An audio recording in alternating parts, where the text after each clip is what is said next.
Bonjour, chers internautes. C'est Moussa Ndoye qui vous revient encore. Moussa Ndoye, professeur d'économie générale au cours privé Abdoulaziz Sy Dabakh, qui vous revient pour parler avec vous d'un thème très important, la croissance économique. Une petite vidéo parlant de la croissance, qui est un thème de recherche très important, programme terminal 2. Donc, la croissance, c'est quoi? C'est l'élément qui est derrière tous les programmes ou politiques économiques. L'objectif recherché, même si ce n'est pas la finalité, parce que la finalité, c'est l'amélioration des conditions de vie des populations, c'est le développement, mais c'est une condition très importante, la croissance économique. Donc, vu son importance, il nous revient à se poser un certain nombre de questions. Qu'est-ce que la croissance? C'est quoi la croissance? Et quel est l'élément de mesure de la croissance? Mais après, on va parler des éléments de base de la croissance, c'est-à-dire des indicateurs qui permettent d'avoir la croissance. Et ensuite, on va voir les évolutions, pourquoi de la croissance.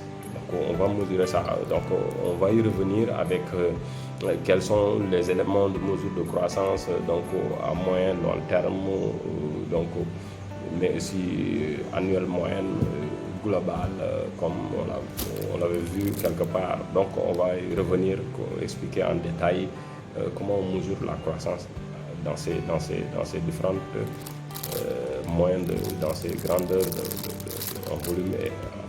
Donc, maintenant, la croissance, elle est permise par des facteurs. On va obtenir la croissance à partir d'un certain nombre de facteurs. Il y a des facteurs qu'on appelle facteurs traditionnels. Il y a le facteur travail, il y a le facteur capital. Il y a aussi d'autres facteurs qu'on appelle les facteurs résiduels. Il y a le progrès technique, il y a aussi l'investissement ou d'autres facteurs qui n'étaient pas traditionnellement pris dans la mesure de la croissance, mais qui s'avèrent être très importantes ou bien très importantes dans la croissance économique. Donc, on va voir ces éléments-là. Les éléments de base traditionnels, le facteur travail par exemple, c'est ce qu'on appelle le capital humain.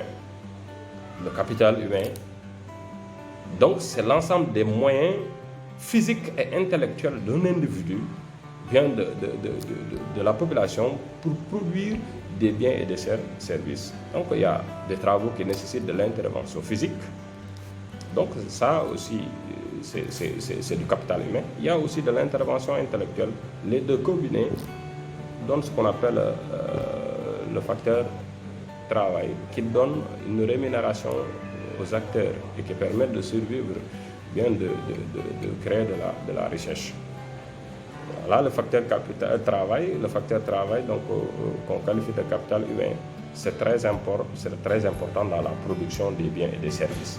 Mais aussi, il y a le facteur capital, qui regorge l'ensemble des équipements, des biens de production, l'ensemble des matériaux qu'on utilise pour produire des biens et des services. Donc là aussi,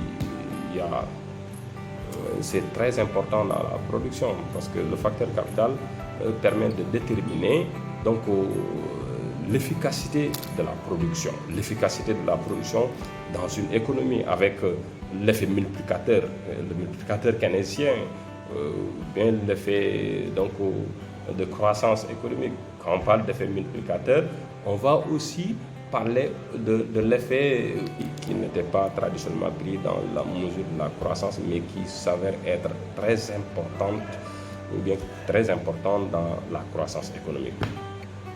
Donc, on va voir ces éléments-là. Les éléments de base traditionnels, le facteur travail par exemple, c'est ce qu'on appelle le capital humain.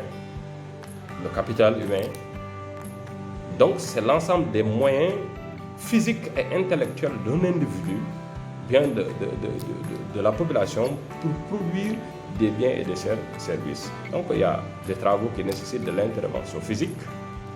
Donc ça aussi, c'est du capital humain. Il y a aussi de l'intervention intellectuelle.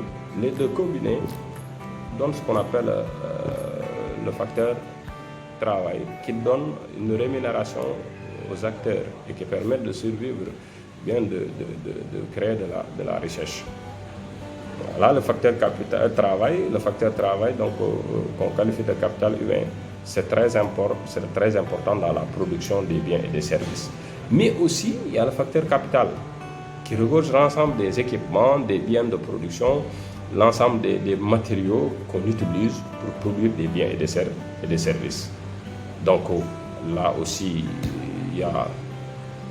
c'est très important dans la production parce que le facteur capital permet de déterminer donc l'efficacité de la production. L'efficacité de la production dans une économie avec l'effet multiplicateur, le multiplicateur keynésien, bien l'effet donc de croissance économique. Quand on parle d'effet multiplicateur, on va aussi parler de l'effet, en tout cas, on va parler aussi de l'importance de l'investissement dans l'effet multiplicateur keynésien. Il y a aussi d'autres éléments comme par exemple le progrès technique qu'on va parler après. Mais voilà les facteurs, deux facteurs essentiels. Il y a des facteurs résiduels, comme je l'avais dit tout à l'heure, c'est comme par exemple les facteurs de croissance qui permettent, comme la productivité, qui permettent l'efficacité, l'amélioration très efficace de la production des biens et des services. Il y a aussi, comme par exemple, l'augmentation d'un certain capital humain, les soins de santé, tout ce qui est soins sociaux, les éléments socioculturels, la bonne gouvernance, la stabilité, tout cela, c'est des éléments de la croissance. Donc voilà, merci. Donc on va après revenir sur un certain nombre de points comme les effets de la croissance, puisqu'on devait faire une petite vidéo d'introduction. Merci.